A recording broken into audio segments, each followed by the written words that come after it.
Contenta de estar acá. Bienvenida. Tus clases, tu pedagogía, tu estructura me encantan. Entonces, pues Bueno, es un muchas gusto gracias. que estés acá acompañándonos.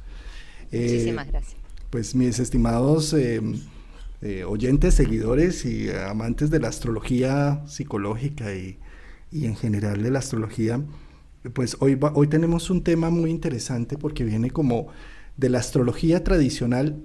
¿Esta astrología tradicional podemos también llamarla medieval o son dos cosas Eh, muy En distintas? realidad tiene sus inicios en el siglo I, con lo cual es helenística. Se desarrolla en la parte de Egipto, pero tiene mucha influencia griega. Y en la astrología medieval también se sigue desarrollando muy fuertemente, pero sobre todo en el mundo árabe.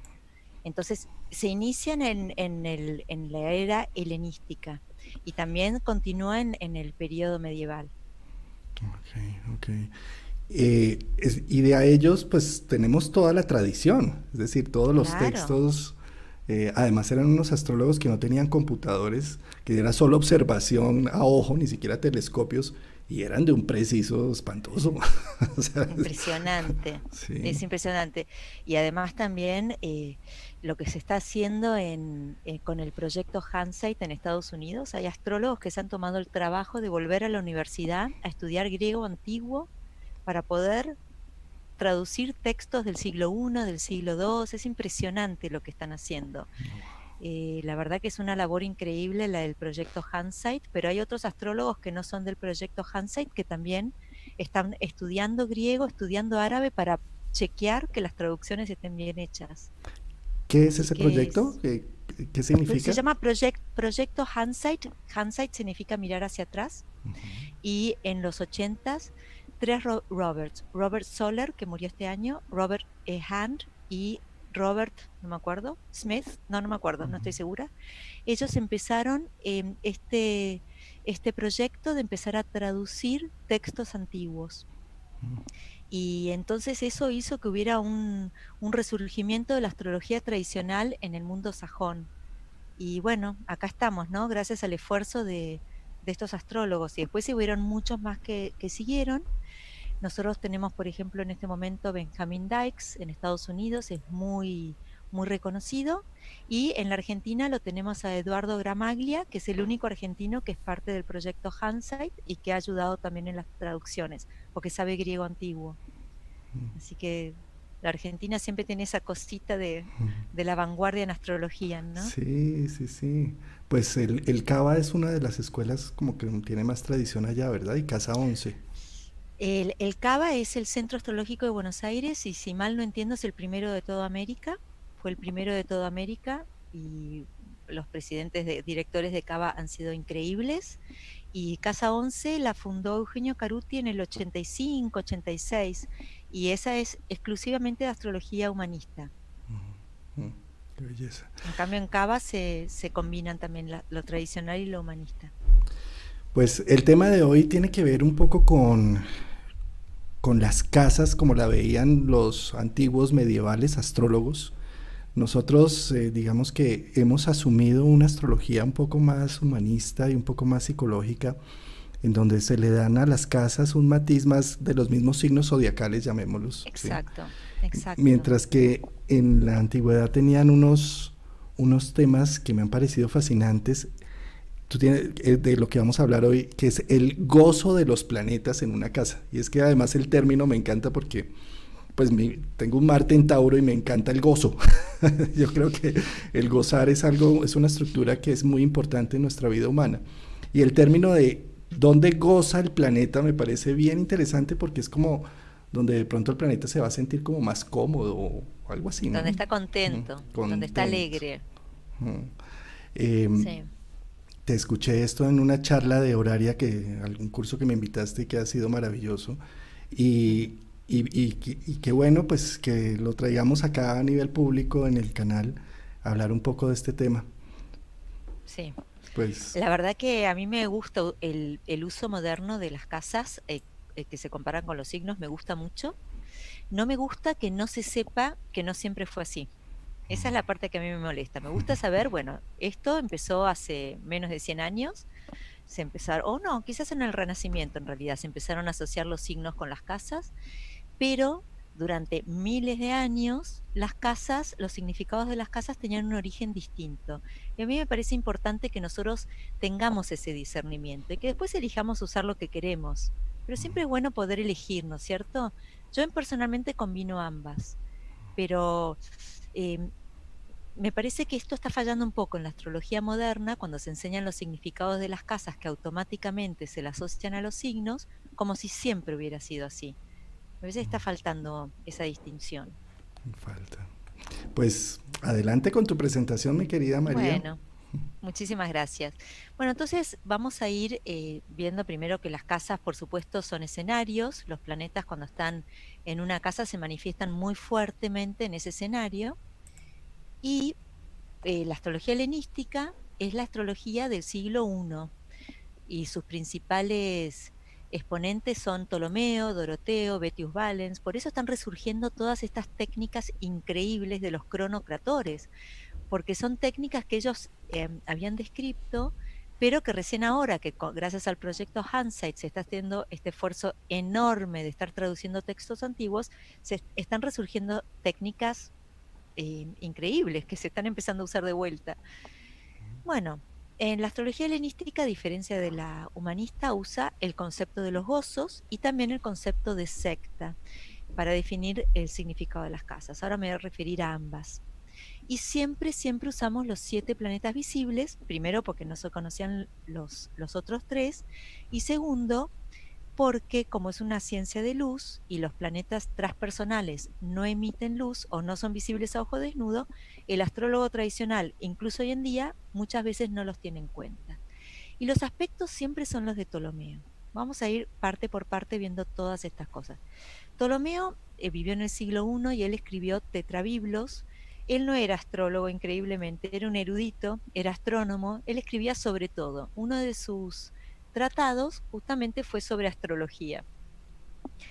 Y ahí nos vamos a basar en muchas de las cosas que yo les cuento hoy, están sacados del tetrabiblos, que quiere decir 4 libros. Escribió 4 libros sobre astrología.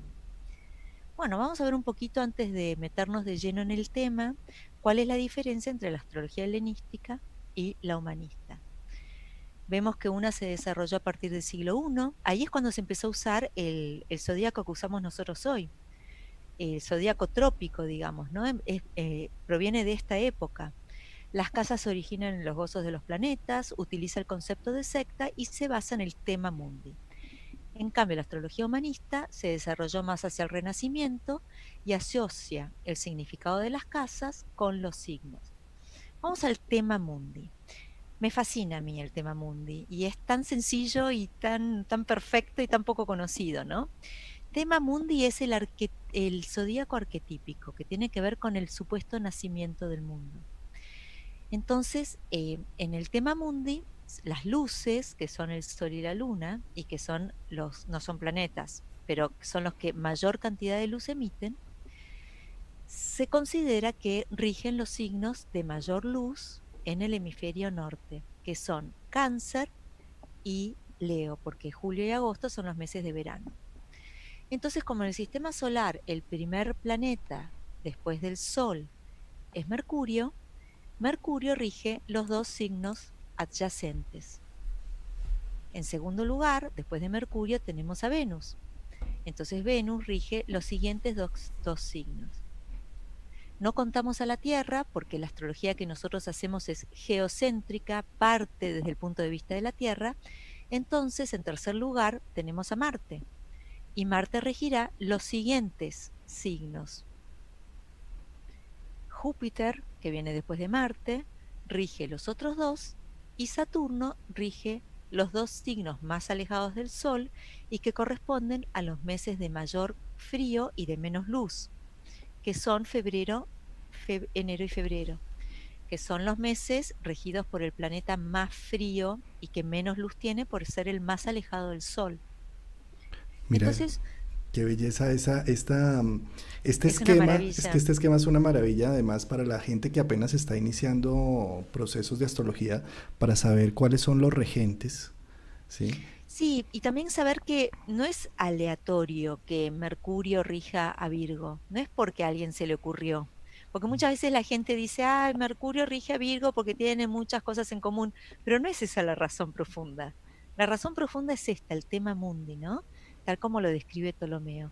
Entonces, no sé, a mí me parece que está bueno saber estas cosas. Y además es que estas son las regencias originales, ¿no? O sea, Exacto. ¿a qué voy con esto? A que a veces ya con el descubrimiento de Urano, Neptuno y Plutón damos por hecho que Urano es Acuario y que Neptuno es Piscis, cuando en realidad Piscis tiene su regente Júpiter, por ejemplo, ¿sí? Y que Urano su Durante miles regente de Saturno, años. exacto, exacto. Durante miles de años. O por supuesto que uno como astrólogo humanista también va a considerar a Neptuno, pero Júpiter sigue jugando un papel súper importante y vos viste, Juan Carlos, que estuviste presente en mis clases de horaria, que en astrología horaria usamos a Júpiter como regente de Piscis, no usamos a Neptuno, ¿no? Eso es, y esto fue durante miles de años, o sea, no es una cosa, en cambio Neptuno hace cuánto se descubrió, 1800 y algo, hace muy poquito, Hace muy ¿no? poco. Eh, Pero acá, sí. un tema para aquellas personas que de pronto no entienden muy bien de lo que estamos hablando, ¿qué son las regencias? Las regencias es el planeta que eh, expresa las virtudes de un signo zodiacal. Cuando los antiguos miraban el cielo, se daban cuenta que veían unas estrellas fijas y otras que eran las peregrinas. Cuando empezaron a seguir las peregrinas, se empezaron a dar cuenta que esas peregrinas o que se movían, esas estrellas que se movían, tenían unos ciclos. Por ejemplo, Marte tenía un ciclo de 2 años, Venus un ciclo de 1 año, y así cada una de ellas, Júpiter un ciclo de 12 años. Y esos peregrinos son, después en la mitología se terminaron llamando los dioses, ¿sí? A cada una se le asignó un nombre de un dios.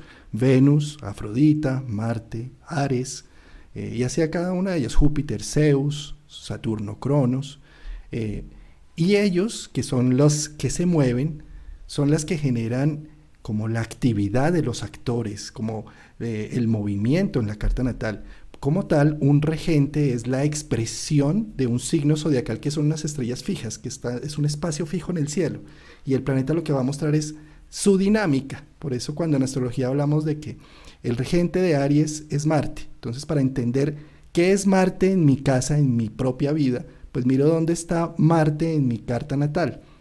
Entonces es muy distinto. Exacto, exacto, ¿no? Y también, bueno, vos sabés que la palabra planeta viene de planear, porque justamente esto que vos estás diciendo, ¿no es cierto? Se movían en el cielo, planeaban por el cielo, de aeroplano también, ¿no?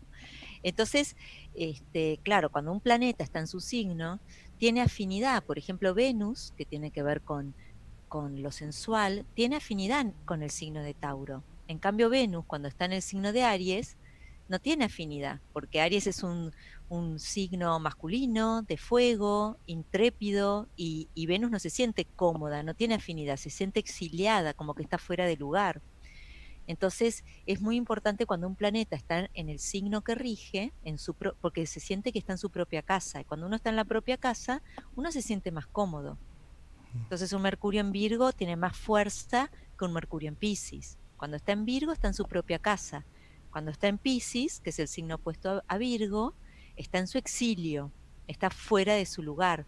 Es como si uno está en su propio país, uno conoce los códigos, pero si se va a un país de una cultura muy distinta a la propia, al principio está un poco perdido hasta que descubre qué cosas se hacen, qué cosas no se hacen, qué es considerado buena educación, qué molesta. Está en su exilio. María, en este esquema, ¿el azul y el rojo representan algo? Sí, ahora justamente iba a ir a eso. Bueno, el Sol y la Luna no son planetas, son luces, son luminarias. Y luego cada signo, cada planeta rige dos signos. Uno es masculino y el otro es femenino. Por ejemplo, todos los signos de aire y fuego son masculinos y todos los signos de tierra y agua son femeninos. Entonces vemos que Mercurio rige a Géminis, que es de aire, por lo tanto es masculino, y a Virgo, que es de tierra, y por lo tanto es femenino. Lo mismo pasa con Venus. Venus rige a Tauro, que es de tierra, por lo tanto femenino, y a Libra, que por ser de aire es masculino. y así sucesivamente. Todos los planetas rigen dos signos, Por uno cierto, femenino y uno masculino, sí. por cierto, en nuestras nuevas eras en donde el género ya tiene alguna distinción tan distinta, podríamos en lugar de decir masculino y femenino también yin y yang, una energía activa y una pasiva, una energía generadora y Absolutamente, otra. ¿Mm? absolutamente, porque justamente los signos llamados masculinos se consideran que son extrovertidos, que actúan, en cambio los de tierra y agua son más pasivos, más receptivos. Totalmente, unos son extrovertidos y van hacia el mundo, hacia la acción, y los otros son de recibir la acción. Sí, absolutamente. Yin y yang es una muy buena manera de reemplazar al femenino y masculino. Bueno, entonces, este, cada planeta, esto que decíamos, ¿no? Rige dos signos, uno diurno o masculino y uno nocturno o femenino. ¿Por qué? Porque los signos de tierra y agua, que son femeninos o yin, tienen que ver con nuestro aspecto más inconsciente, por eso se consideran nocturnos. En cambio, los signos masculinos o yang o de fuego y de aire tienen que ver con funciones que son más conscientes, ¿no? La acción, el pensamiento. En el cuerpo sería, lo diurno regiría esas funciones corporales que donde uno ejerce la voluntad. En cambio, los nocturnos serían las funciones corporales donde uno no ejerce voluntad. ¿Está bien? Y el Sol y la Luna siempre hay que tener en cuenta que son luminarias. Entonces, de vuelta acá yo repetí esto para ver, para que quede bien claro que cada planeta rige un signo femenino y un signo masculino, un signo de aire y fuego o de tierra y agua. Y vamos a ir un poquito al tema de los domicilios, ya que vos lo tocaste, que siempre es interesante. Entonces, si Mercurio está cómodo en su propia casa cuando está en Géminis, quiere decir que entre Mercurio y Géminis hay mucha afinidad, porque Mercurio quiere conocer y Géminis justamente es el signo que tiene que ver con la información, con lo relativo, con el movimiento mental. Entonces, cuando Mercurio está en Géminis, está domiciliado. Cuando está en el contrario de Géminis, que es Sagitario, está en su exilio y ahí está más débil, pierde esa capacidad de relativizar las cosas, porque Sagitario justamente es un signo al cual le gusta la verdad absoluta. Entonces, Mercurio, que es un planeta que quiere información, que quiere poder distribuir, es un poco como un caleidoscopio, ¿no es cierto? Quiere estar en lo múltiple. Cuando está en Sagitario, está incómodo para cumplir su función porque Sagitario no le gusta lo múltiple. Por eso es la flecha, ¿no? Le gusta unificar las cosas en una Claro. dirección.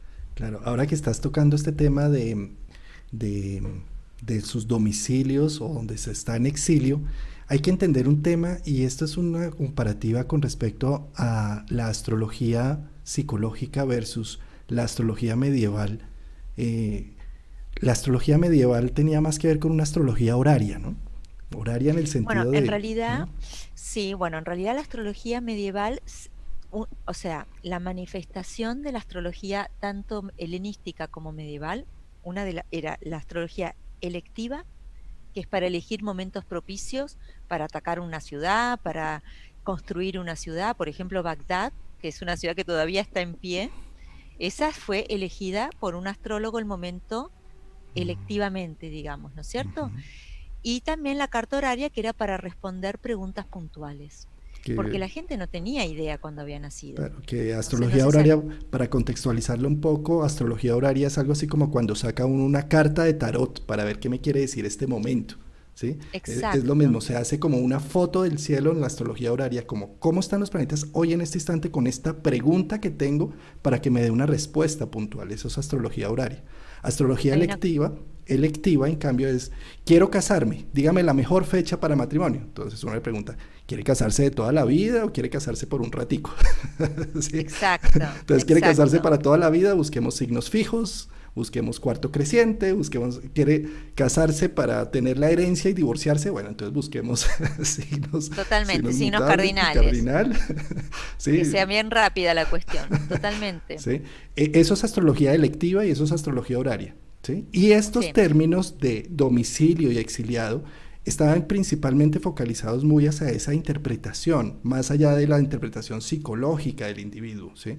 Entonces, ¿a qué voy con esto? A que muchas veces cuando uno ya lee una carta natal tipo psicológico, que miramos virtudes, talentos, potenciales y todo esto, dicen, no, pero es que yo tengo mi Mercurio en Sagitario y está exiliado y esto entonces no tengo ni memorización, ni captación, ni nada. No, no, no, un momentico, es que ya desde lo psicológico, y esto bueno, también es muy personal desde la consulta que yo realizo y todo, me doy cuenta que los planetas no pierden fuerza y capacidad, cada uno es autónomo en su dominio, en su sitio, en su signo, donde está ubicado, pues digamos a nivel de la astrología medieval sí, está caído, está exiliado, está bueno, todo esto, pero ya digamos a nivel de una interpretación de una astrología psicológica, yo veo que el planeta de todas formas tiene fuerza y no por eso la persona es menos o más, simplemente es distinta. Sí, tiene Es que única. encontrar, lo que yo creo es que tiene que encontrar un planeta que está en su propio domicilio, encuentra con más facilidad,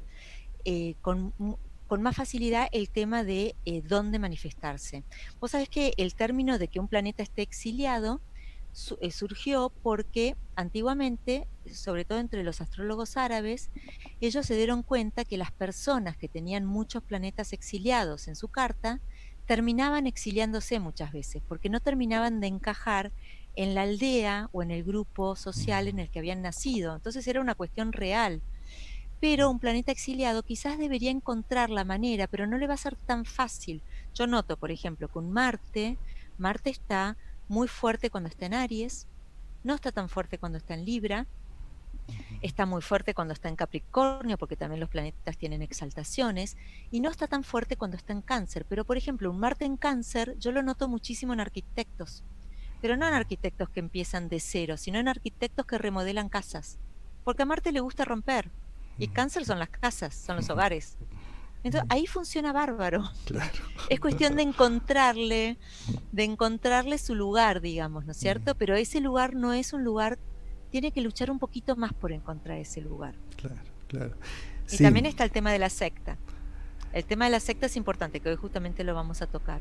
Pero bueno, volviendo al tema de estar en su propia casa, Marte en Aries, Marte quiere conquistar, Marte quiere competir, y cuando está en Aries se encuentra que está en un lugar, es como un caballo que está en un, tiene hectáreas, hectáreas de una pradera para correr. Y cuando está en su signo de exilio, sería ese caballo que está en un lugar incómodo, por ejemplo, encerrado en un establo, ¿no? Entonces sigue siendo un caballo pura sangre, pero no tiene, no está tan cómodo en su lugar, en su hábitat. así es. O O sea, sea, sí, sí, un Marte en Libra, por ejemplo, o en casa 7, está incómodo porque está siempre mirando el medio y cuestionando. Un Marte en Aries es claro, yo soy, y genero, impulso y actúo.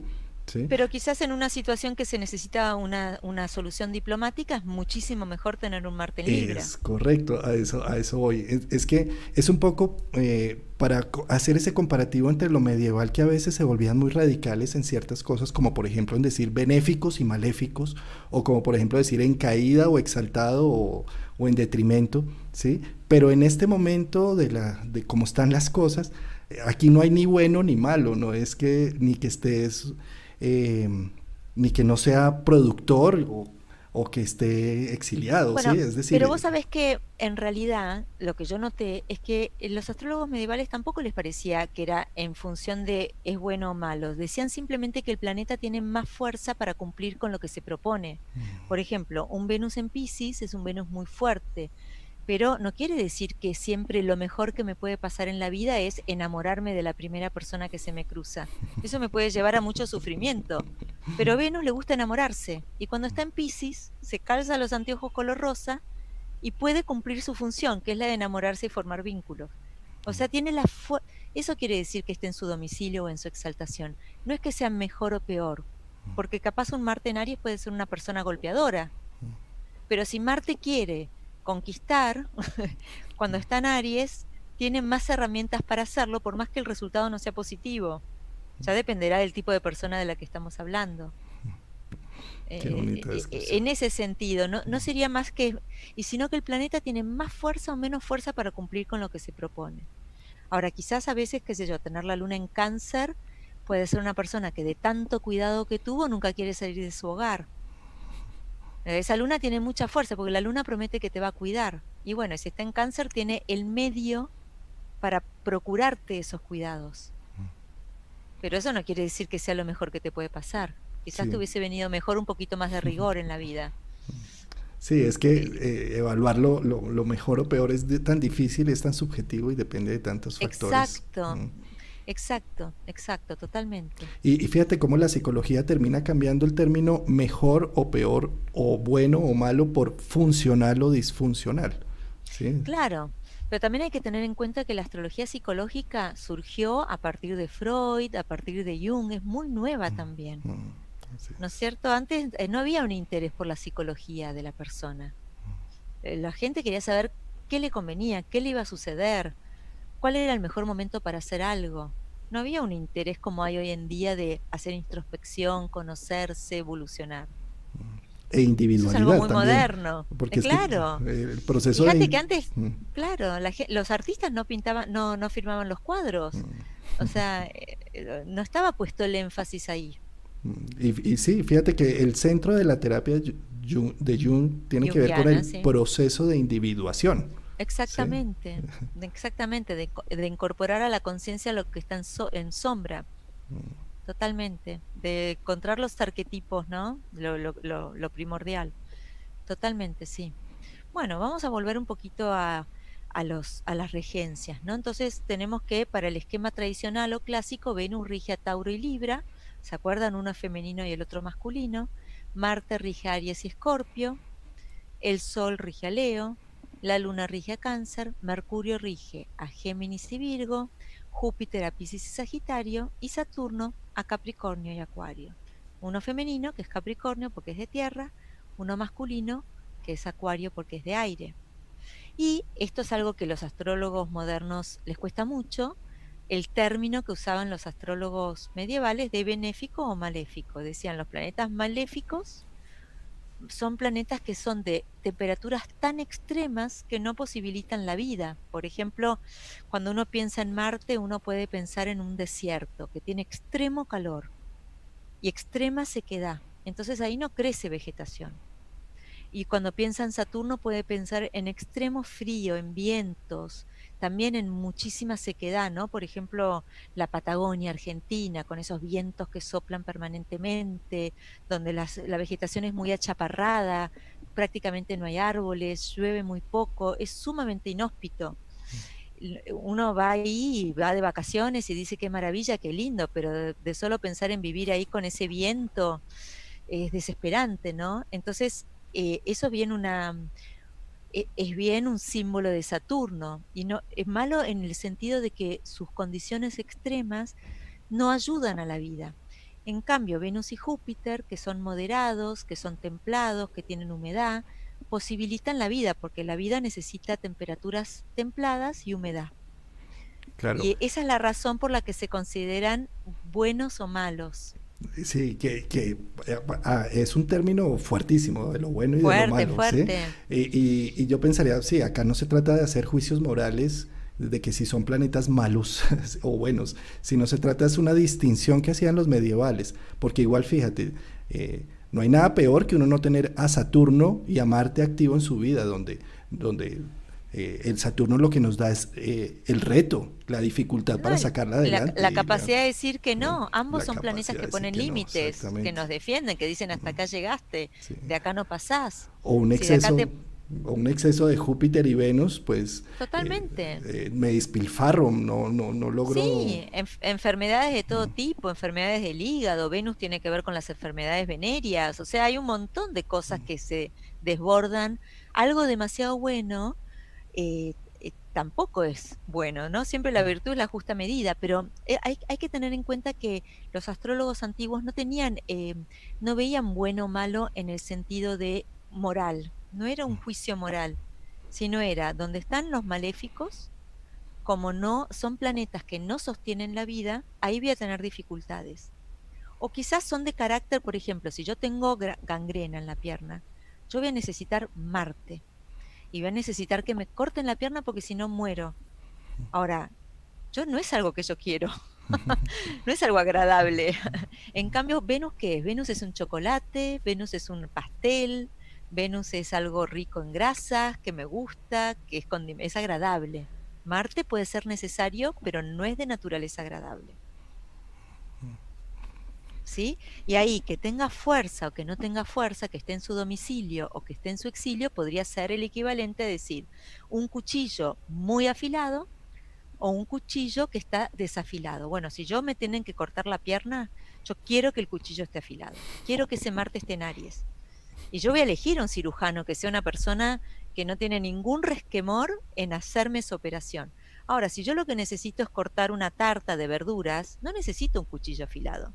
Me alcanza con tener un cuchillo desafilado. ¿Para qué quiero? Capaz tengo chicos en mi casa, yo prefiero tener un cuchillo desafilado para que ellos no se puedan cortar. Entonces también tiene en ese sentido más ventajas tener un cuchillo, un martel débil, digamos, ¿no? Entonces, todo depende de la circunstancia. Pero de vuelta, no es moral. Ahí es donde nosotros, con nuestra cabeza moderna, a veces no entendemos que era otro mundo y otra manera de mirar la vida. Así es. Bien. Em, entonces, además de tener planetas, eh, ya vimos los signos que rigen, ahora vamos a ver el significado de las casas. Y para ver el significado de las casas, tenemos que ponernos en un término que se dejó de usar en la astrología moderna, que es el concepto de secta. Hay una secta diurna y una secta nocturna. La secta quiere decir el equipo, un bando, ¿no es cierto? Como en un país, nosotros tenemos, en un país democrático, siempre tenemos dos partidos muy fuertes, uno de derecha y uno de izquierda. Esas son las sectas. Entonces, hay personas que según su ideología van a estar más cómodos en el partido de derecha que en el partido de izquierda, ¿no es cierto? Y yo a la hora, si yo, el gobierno que está en este momento está en el poder, es un gobierno de izquierda, no va a contratar un ministro de Economía capitalista, va a contratar un ministro de Economía marxista, porque se va a sentir más cómodo y va a tener más afinidad con su equipo. ¿Sí? Este es el tema de la secta. Entonces hay planetas que están cómodos en la secta del día y hay planetas que están cómodos en la secta de la noche. Y en ambas sectas tenemos una luminaria, obviamente la luminaria del día es el Sol y la luminaria de la noche es la Luna.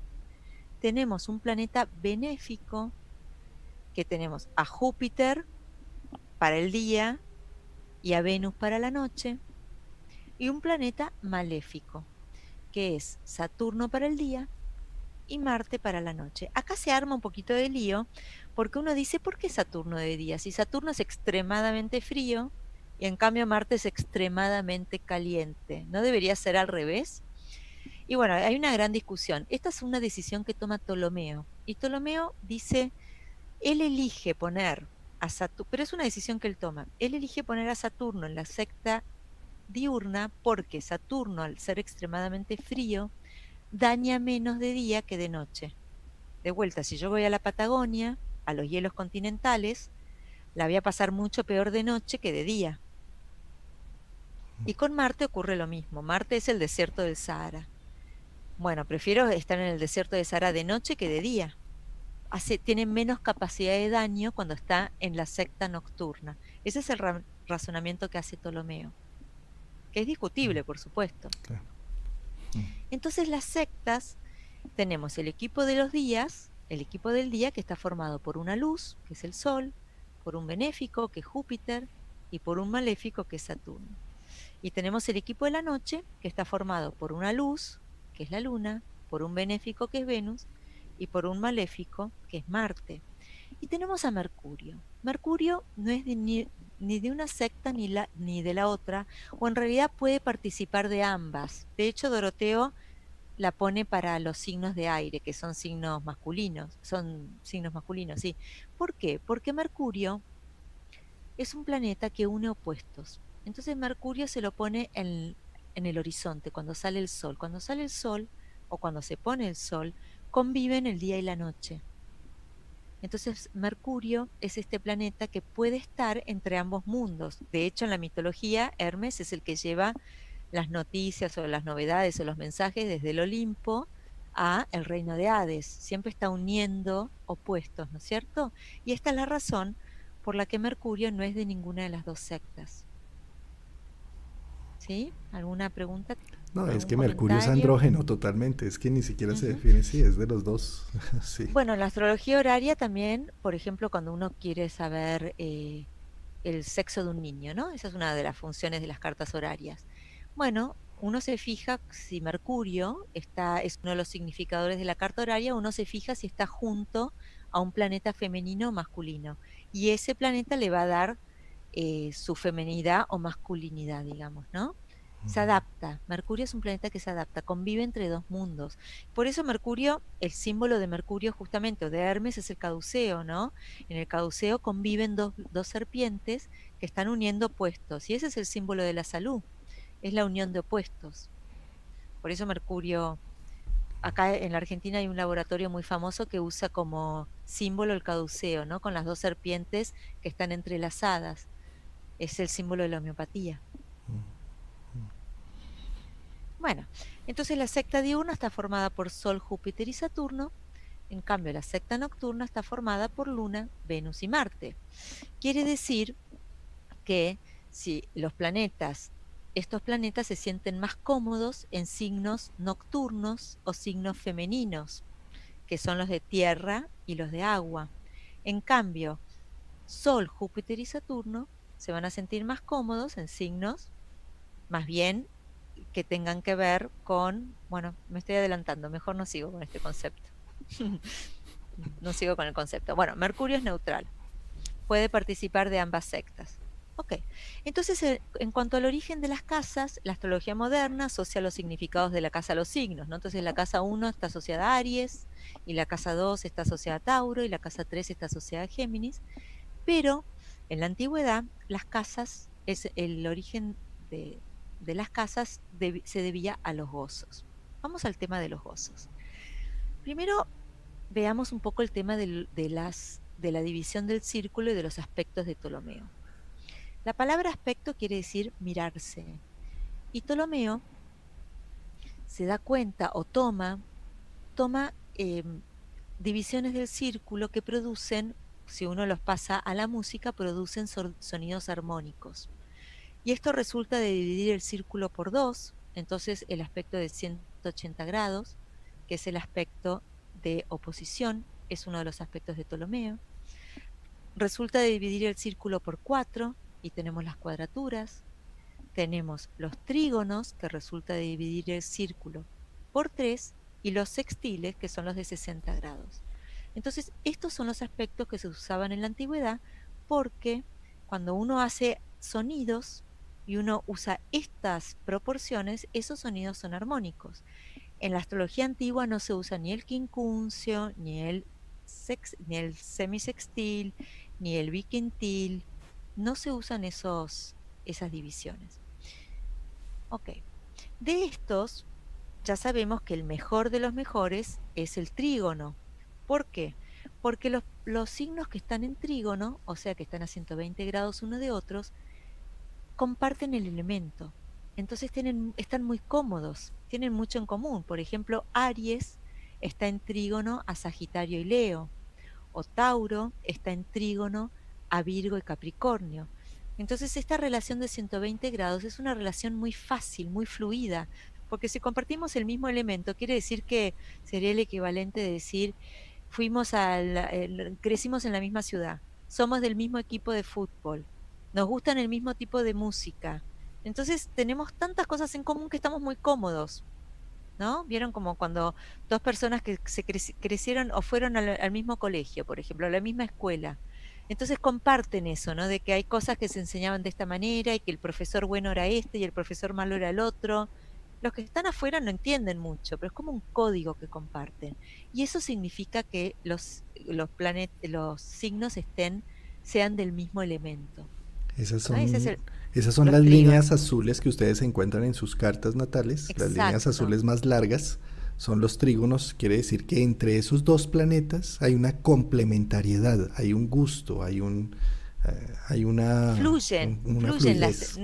exacto, no son aspectos que requieran esfuerzo. La unión entre esos planetas es fluida, no requiere esfuerzo. ¿Sí? Luego tenemos que el sextil que también es bastante bueno, ¿no? Porque, por ejemplo, si tomáramos como primer signo Aries, vemos que, por ejemplo, entre Aries y Acuario, ambos son masculinos. O entre Aries y Géminis sucede lo mismo, ambos son masculinos. Entonces también tienen eso en común, porque aire y fuego son los signos yang o masculinos. Bueno, ¿qué pasa con los aspectos de 90 grados? Ya no se llevan tan bien, pero se miran, se aspectan, porque son de la misma cualidad. Por ejemplo, Aries es cardinal, Cáncer es cardinal y Capricornio es cardinal. Entonces comparten eso, aunque se lleven mal. Esto no quiere decir que porque estar en aspectos se necesitan llevar bien. Aries y Cáncer se llevan a las patadas, porque Aries quiere salir a conquistar el mundo y Cáncer quiere quedarse en su casa tomando sopita. No quiere tomar riesgos ni salir, pero ambos son cardinales, ambos tienen que ver con inicios de estaciones en este caso, con inicios de cosas según su naturaleza. Entonces, se llevarán mal, pero se registran, se miran, se molestan mutuamente, dan en cuadratura. Y lo mismo pasa con la oposición. Por ejemplo, Aries y Libra son ambos masculinos, porque uno es de fuego y uno es de aire, ambos son cardinales, pero están opuestos. Parecería que o es uno o es el otro. Y estos ¿Bien? son los aspectos que pueden ver ustedes en sus cartas en rojo. El corto Exacto. es la cuadratura y el largo es la oposición. Que ya son aspectos de tensión, por eso los se dibujan en rojo en la mayoría de los programas. En cambio, los otros se dibujan en un celeste que da cuenta de una cosa menos, menos accidentada, con menos esfuerzo. Sí. Como todos los temas de astrología, hablar de una cosa termina uno hablando de otra. ¿Sí? Es decir, Mm. estamos tratando de explicar casas, pero terminamos hablando de aspectos, como para darle unión un poco a este tema. Por eso es que eh, en astrología no puede, esto es como una pepa y un durazno. La semilla y el durazno, uno no puede arrancar la semilla sin que se vaya con algo de durazno. Entonces, por eso es importante que hablar de las dos cosas. Pero viste cómo esta mirada antigua de la astrología tiene una base astronómica muy fuerte, ¿no? Sí, Mercurio rige a Géminis porque Mercurio es el primer planeta en el sistema solar y Géminis es el primer signo adyacente después de Cáncer. Hay como una lógica. Y lo mismo acá, ¿no? Estamos hablando de sonidos armónicos, estamos hablando de... Hay un libro que escribió Adler, creo que te lo comenté, en plena Segunda Guerra Mundial, y él decía, él dio una serie de conferencias sobre astrología, mira el momento que eligió, un libro genial, y él decía, para ser astrólogo primero hay que ser matemático y músico, y recién ahí puedes entender bien la astrología. Sí. Bueno, entonces nosotros vemos, estos son los gozos de los planetas, ¿no? Entonces vamos a ver que los planetas de la secta diurna, que son el Sol, Júpiter y Saturno, van a estar por encima del horizonte, porque la parte de la carta que está arriba, entre la casa 12 y la casa 7, representa el día, es arriba del horizonte. En cambio, entre la 1 y la 6 es debajo de la Tierra. Cuando es medianoche, el Sol justamente está en la casa 4, en cambio, cuando es mediodía, está en la casa 10. Cualquiera que haya nacido de día va a tener su Sol en la parte superior de la carta y cualquiera que nace de noche va a tener su Sol en la parte inferior de la carta, que representa la noche. Entonces, los planetas de la secta diurna van a ir arriba del horizonte, en este sector de la carta. En cambio, los planetas de la secta nocturna van a ir por debajo, en la parte nocturna de la carta. Y Mercurio va a ir en el horizonte, porque por el horizonte es donde sale el Sol. Y el Mercurio tiene esta capacidad de combinar día y noche. No es ni de una secta ni de la otra. Y justamente el horizonte, en el amanecer, cuando sale el sol, es cuando conviven la oscuridad y la luz. Bueno, entonces el razonamiento es el siguiente. Lo más importante que uno puede ver, tratando de la secta diurna, lo más importante que tenemos es el sol. Es lo más importante. Vamos a poner el sol en la mejor casa posible, en la casa que está en la mejor relación con respecto al ascendente.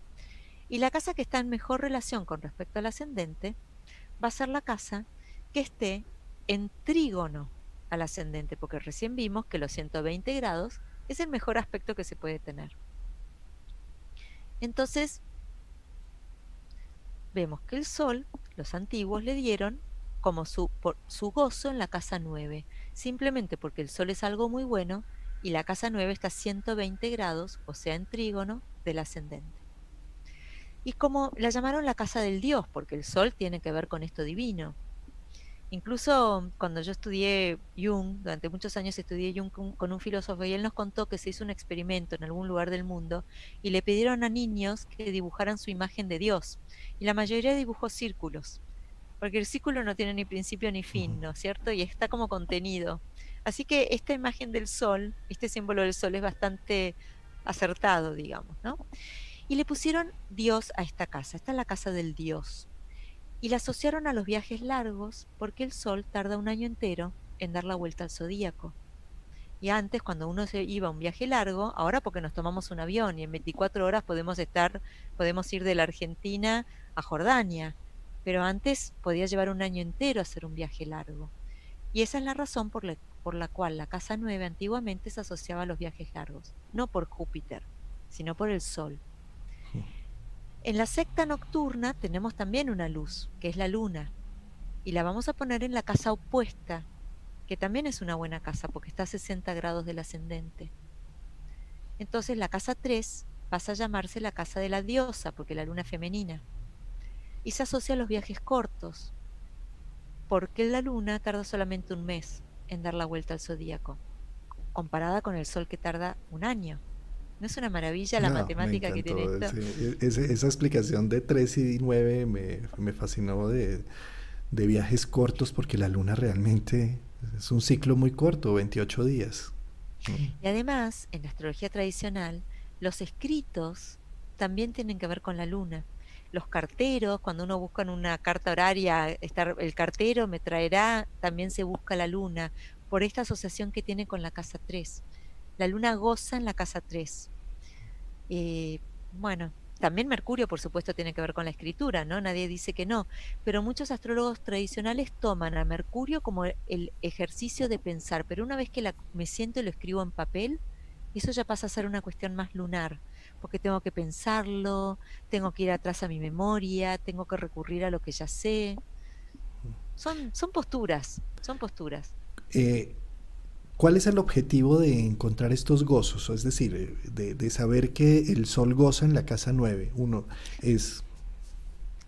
Para saber qué significado tiene la casa 9. Ujú, Esto es anterior a que se asociaran las casas con los signos.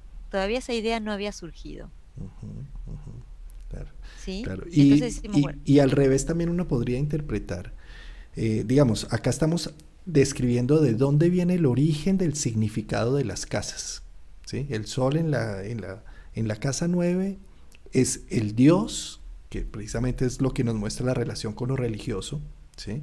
Son los viajes largos también, pues porque el sol hace un ciclo en un año, y la luna son los viajes cortos, ciclo de 28 días, y también como el entorno, ¿no? El contorno, lo que yo recibo del ambiente, que tiene mucho que en lo ver. más inmediato, pero es un ambiente más inmediato, porque justamente la luna es lo cotidiano. La luna representa lo cotidiano, la madre, la cocina. Por ejemplo, si uno tiene que pensar en un objeto representado por la luna, además del objeto de plata, pero uno piensa en un objeto de uso cotidiano, algo que uso todos los días. Puede ser de plata o no, pero por ejemplo, si fuera de plata sería un cepillo, piezas a cepillos de plata que se usaban antes para cepillar la ropa, por ejemplo, ¿no? En cambio de oro ya tiene otra categoría. El oro es más caro, el oro no se oxida, por eso representa también, luego en la astrología humanista representa nuestra identidad, lo más profundo nuestro, porque no se oxida, nunca es algo que es inmutable, ¿no? Bien, tenemos también ahora los benéficos y vamos a usar a Júpiter en la otra casa que está muy buena por encima del horizonte, siempre en la parte diurna de la carta, porque Júpiter pertenece a la secta diurna. Entonces Júpiter va a estar en la casa que está en sextil, que es el otro aspecto bueno, al ascendente, que es la casa 11. Y esta es la razón por la cual la casa 11 se considera una casa de buena suerte, una casa de libertad, una casa de buenos amigos, una casa de gente que me asiste, ¿sí? En la astrología moderna, que se la toma con su paralelismo con Acuario. Acuario sí podemos hablar de grupos, podemos hablar de intereses sociales, pero no necesariamente Acuario se asocia a cosas de buena suerte. En cambio, la casa 11 en astrología horaria, por ejemplo, si uno quiere ver si una persona saldrá libre, una persona que está presa, uno mira la casa 11 porque es la casa de la libertad. No en el sentido acuariano de hago lo que se me ocurre, sino en la casa de las circunstancias te van a ayudar, te van a asistir. También la casa 11 en astrología horaria es, por ejemplo, el que asiste al rey, el que asiste a un juez, el que asiste a un presidente. Es la casa de lo que me asiste, porque es la casa de Júpiter, donde Júpiter goza. Y Sí, por eso se llamaba antiguamente. la casa de los ayudantes, de los ángeles que le aparecen a Exacto, uno en la vida. exacto, exacto. Y justamente era la casa del buen espíritu. Se llamaba así. La otra, el otro benéfico va a ir en la casa opuesta, que es la casa 5 que está en trígono al ascendente. Y ahí va a tener su gozo Venus, en la casa de la buena suerte, en la casa de los placeres, en la casa de lo lindo, de lo creativo, de los hijos. Antiguamente esta se considera la casa del sexo, no la casa 8 como en la astrología moderna, porque es todo lo que produce placer, los teatros, los cines, las salidas a cenar con amigos, las fiestas, todo lo que tenga que ver con lo placentero en la vida, La los diversión. festejos. Exacto. Esta es la casa 5, tiene que ver con eso. No por Leo, que bueno, uno podría decir sí, la capacidad de expresarse, pero no, es por Venus para los antiguos, ¿no? Yo no digo que las regencias modernas estén mal, de hecho yo las uso. Simplemente a mí me gusta combinar ambas. Creo que ambas son sumamente poderosas Son y muy nos pueden... complementarias y ahí es una pregunta que Exacto. nos estaban haciendo por el chat de por qué no integrar los dos. Claro, Obvio, eso sí. es lo que hay que Yo lo hacer. hago. No lo hago en astrología horaria, porque como la astrología horaria tiene reglas muy estrictas, en astrología horaria yo realmente sigo, estoy más encorsetada, porque uno, si afloja un poquito en astrología horaria, puede producir un error, pero en mis consultas siempre uso ambas eh, denominaciones, digamos. Sí, sí. Luego vamos a volver un poquito para atrás, tomando a Aries como el primer signo o haciendo de cuenta que es el ascendente. Hay casas que acá en este esquema están dibujadas de modo oscuro porque son casas que no tienen aspecto de Ptolomeo. Y al no tener aspecto de Ptolomeo quiere decir que están a oscuras, nadie las mira, no se ven.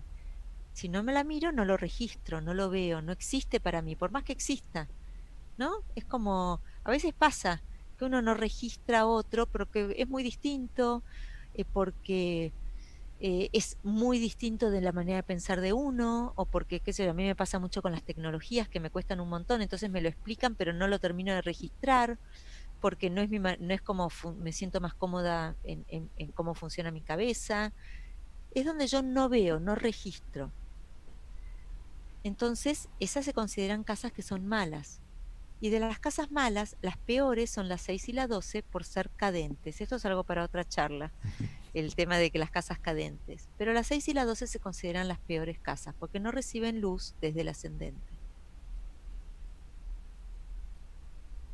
Y volviendo aquí, vamos a poner en la secta del planeta malo de la secta diurna, lo vamos a poner en la casa 12, que se llama la casa del mal espíritu, y el planeta malo de la secta nocturna va a ir abajo del horizonte y va a ir en la casa 6, que es la casa de la mala suerte.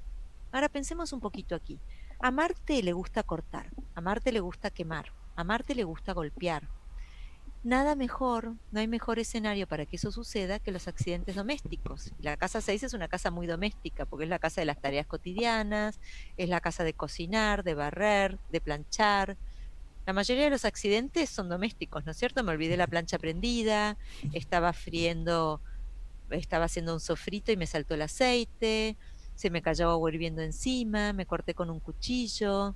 Esas son accidentes muy comunes, ¿no es cierto? Estaba caminando y me golpeé con una silla, me tropecé y me caí por la escalera. Son accidentes de tipo casa 6. Saturno es un planeta que está asociado a la vejez. Y a Saturno no le gusta la movilidad. Es un planeta que rige los huesos, es más bien rígido, se aísla. Entonces está muy cómodo en la casa 12. Mismo ahora cuando estamos en cuarentena, le resulta mucho más fácil estar aislado. La casa 12 describe muy bien la cuarentena, pero una persona que es mayor, una persona de 80, 85 años, no sufre tanto con la cuarentena como un chico de 15 años, que quiere salir, quiere ver a sus amigos, quiere jugar a deportes, ¿no es cierto? Entonces Saturno no está tan incómodo en la casa 12. Ahora, espérate, hago un paréntesis aquí. Acá no estamos describiendo como tal que las casas sean buenas o malas. Lo que estamos haciendo es definiendo el origen del significado de las casas, de dónde partió. No se trata de que si yo tengo planetas en casa 12, pues esto es el acabose, ya el caos, o en casa No, 6 no, me voy no, a para cortar, ni nada nada. de eso, ¿sí? No, Sino no, no, que para nada. se trata es de definir cómo los antiguos llegaron a la descripción de por qué una casa le dieron ciertos significados. Y ya vimos en la Claro. teoría de dónde salió todo el tema del diurno, nocturno, masculino, femenino, y bueno y malo, pero en ningún momento tiene que ver con que si tú tienes casa o Saturno en casa 12, es lo de nada, esto es otro No, no, tema, no. es otro... Al contrario, Saturno en la casa 12 goza en su casa, pero imaginémonos que yo quiero ser una monja de clausura. Esa es mi elección vocacional. Me va a ser mucho más fácil ser monja de clausura, vivir aislada, si yo tengo planetas en la casa 12 que si yo tengo planetas en la casa 5. ¿Está bien? ¿Entendés? Imagínate que yo soy una persona que me gusta brindar un servicio que tenga que ver con ser bombero, apagar incendios. Bueno, ojalá tenga muchos planetas en la casa 6, porque y si está Marte mejor, digamos, ¿no? Porque necesito tomar riesgos y Y, además quiero y, brindar un servicio. y que ahora en las empresas actuales hablamos de que llega la persona, el ingeniero que viene a apagar incendios. Sí, Ok. ¿a qué voy con eso? A que tener muchos planetas en casa 6 representa ese servicio que se da y que se ayuda, pero sí, ¿Y no. cuántos de ustedes en su práctica astrológica han visto que astrólogos que tienen el Sol en la casa 9? Esto se ve con una frecuencia pasmosa. Y la casa 9 es la casa del Dios, que tiene que ver con el saber, con la búsqueda de significados más profundos, con ensanchar nuestros horizontes, con el significado. Eso también se puede asociar a Sagitario, ¿eh? Yo no digo, no digo para nada que no, pero esa búsqueda de algo espiritual que se da tanto entre los astrólogos o de un significado más amplio ¿no es cierto? Y la verdad que uno ve cartas de astrólogos y la cantidad de astrólogos que tienen la casa 9 poblada, o aunque sea el sol en la casa 9, es Sí, es impresionante. cierto. Es impresionante, ¿sí? Ahora, de vuelta, como decís vos, no quiere decir que tener un planeta en su casa de gozo sea bueno o malo. Quizás yo tengo Júpiter en Sagitario o en Piscis muy fuerte en la casa 11, pero gasto tanta energía en mi vida social que al final me echan del trabajo porque llego siempre tarde, o llego borracho, o llego cansado, o no tengo, mi mujer me deja porque me paso el día con amigos. No, no es que porque tiene más fuerza en ese lugar para expresarse, pero no quiere decir que sea mejor o peor, como bien decías vos recién. Y bueno, y en la casa 1, el gozo de la casa 1 es Mercurio, por esto que ya dijimos, y en la casa 1 se llama el timón, porque Mercurio tiene que ver con el pensamiento y también con el habla. Y nosotros hablamos con la cabeza, digamos, ¿no? La lengua, las cuerdas vocales, todo eso es parte de nuestra cabeza. Y además, nuestra cabeza también, nuestros pensamientos son los que dirigen nuestra vida. Uno de esos días que está todo el día pensando cosas negativas, termina deprimido.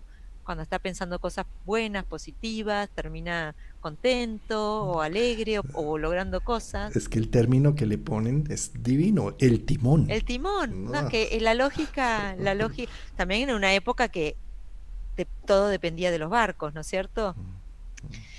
Pero pensar en Grecia y todo lo que era el comercio marítimo, pero sí, el timón. Piensa en positivo, vivirás una experiencia positiva. Piensa en negativo y vivirás una situación conflictiva. ¿Sí? Es como el nivel del pensamiento es muy importante, sin duda. Y exacto, mira cómo ya se sabía eso, ¿no? Entonces, bueno, no me quiero extender mucho más porque estoy segura que debe haber un montón de preguntas. Bueno, Voy a dejar, vuelve a la diapositiva donde están las casas. ¿Qué pasaría entonces con las casas que no tienen planetas en gozo? ¿Cómo llegaron a la nada. descripción? Bueno, la verdad es que vos sabés que eso es algo que yo me lo he preguntado, varias personas me lo han preguntado también, pero Ptolomeo no dice nada sobre esto.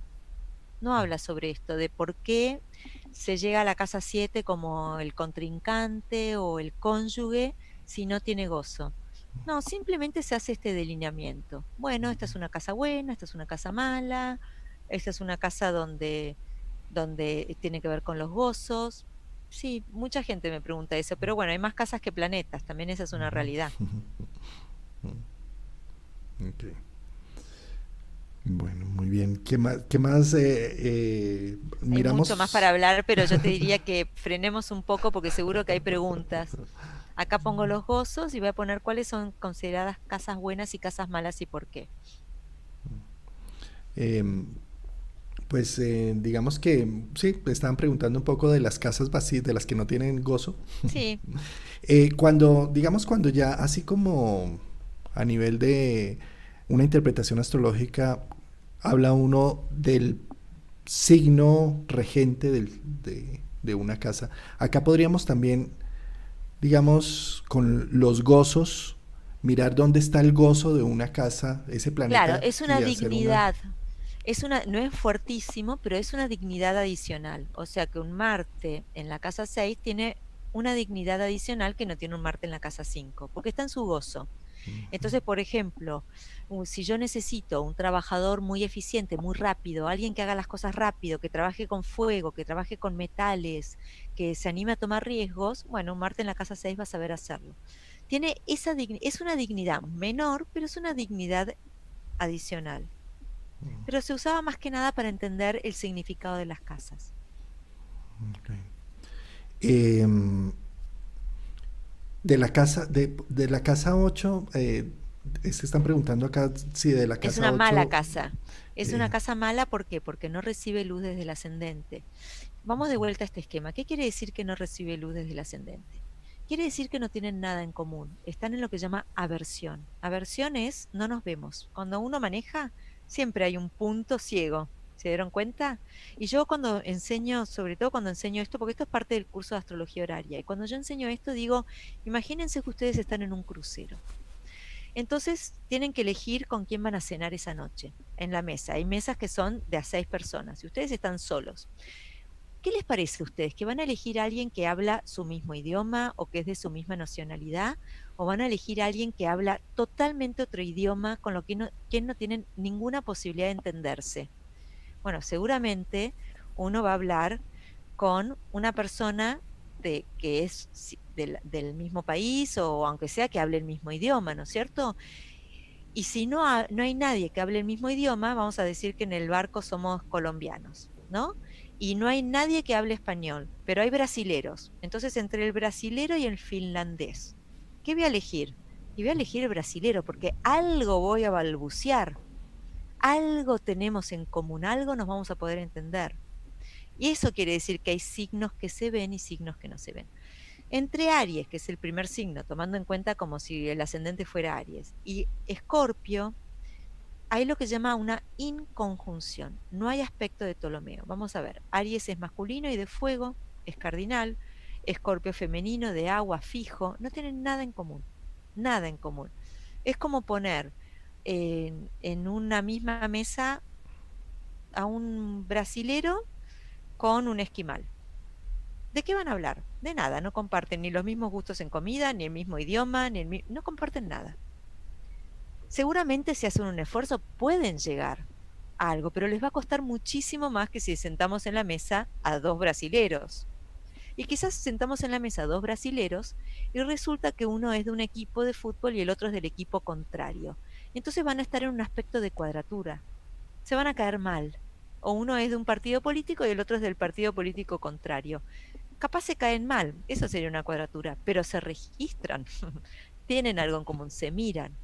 En cambio, el octavo signo no se ve, está a oscuras, por eso se considera una casa de muerte, una casa de estrés, una casa de angustia, una casa de operaciones, de partos, de cosas así traumáticas. Eh, y que nos pregunta si puedes hablar un poco más de la descripción medieval de las otras casas, como la casa 2. Sí, ¿Qué por supuesto. descripción? Sí, por supuesto. La casa uno en la astrología medieval bueno, es la casa del gozo de Mercurio y tiene que ver con la persona, ¿no? Vamos a poner la práctica más común en la astrología medieval es la horaria, o en la astrología helenística también, ¿no? Es la práctica más común. Entonces, si una persona en la astrología horaria alguien pregunta algo. Bien, ahí en la persona que pregunta corresponde a la casa 1, su cuerpo, lo que lo motiva, su vitalidad, cuáles son sus intereses. Entonces la casa 1 describe a uno mismo. La casa 2 es los recursos de la persona, sus posesiones móviles, lo que se puede mover. La casa 3 representa hermanos, vecinos o familia directa. No como en la astrología moderna que nosotros decimos que en la casa 3 encontramos lo que nosotros pensamos de nuestro hermano o la relación interna nuestra con nuestro hermano. No, ellos dicen directamente es tu hermano. Vos tenés Marte en la casa 3, tu hermano es peleador. Punto, no sos vos. En tu carta, la casa 3 no sos vos. También son los viajes cortos, por esto de que la luna tiene su gozo allí. En la casa 4, en la astrología antigua, se considera la casa del país, la casa de las raíces, la casa del padre y los antepasados en general, en una propiedad inmueble. La propiedad inmueble que puede ser un terreno, un edificio, una casa, y también dentro de la propiedad el lugar más antiguo de esa propiedad. Imaginémonos que se fue construyendo en etapas.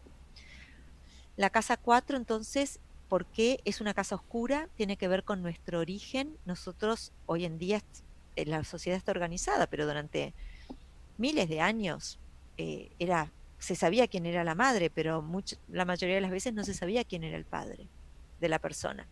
La casa 4 es una casa que no tiene luz, pero sí es nuestro origen. Si ustedes ven los apellidos en general tienen que ver con el hijo de quién somos o el lugar donde nacimos, ¿no? Como Jesús de Nazaret.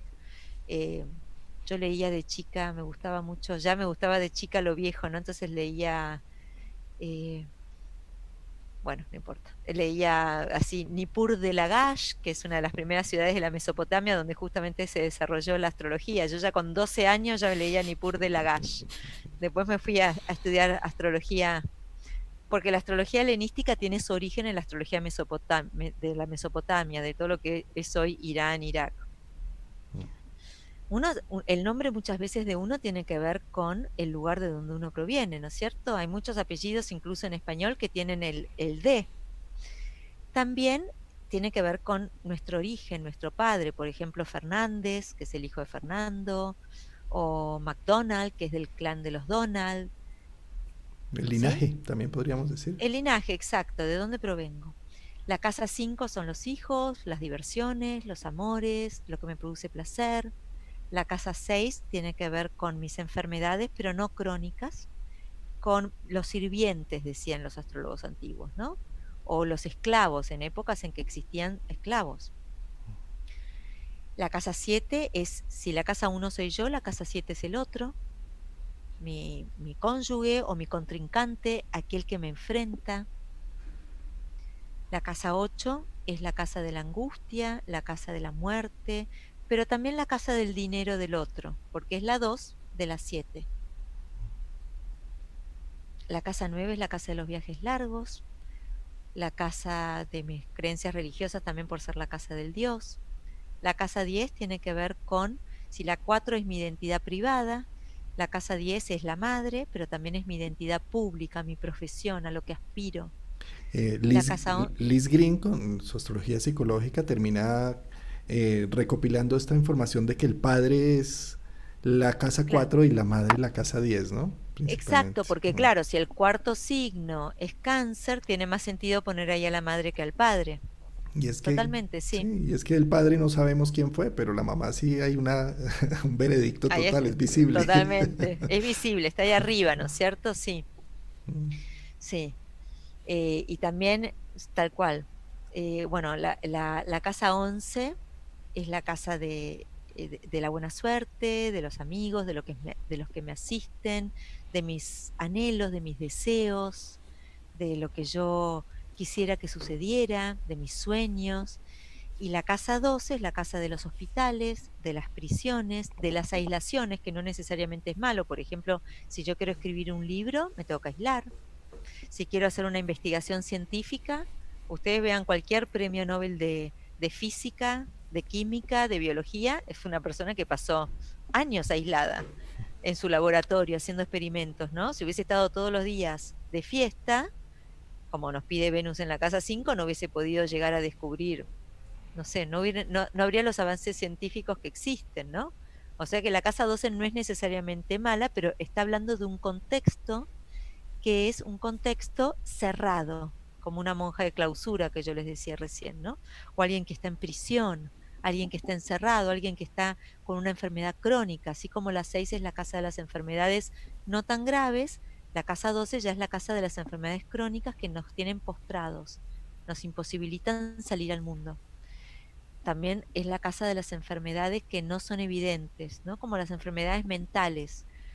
En la casa 6 tengo las enfermedades que sí son visibles. Por ejemplo, si me corto y me tienen que vendar y me tienen que coser, bueno, todo el mundo me va a preguntar, ay, ¿qué te pasó? ¿Cómo te pasó? Ten cuidado. En cambio, en la casa 12 quizás yo tengo una esquizofrenia y no es algo visible, porque la casa 12 es más oculta, está escondida.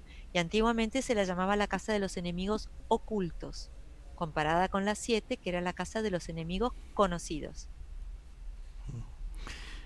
Pues qué bella ronda la que acabas de hacer, mi querida María. Yo nada más hacer un acotamiento y es que estas son descripciones de la astrología medieval que nos pueden ayudar mucho integrándolas en nuestra astrología moderna, pero no estamos diciendo que es la única forma de ver las casas. Seguro ¿Sí? que no.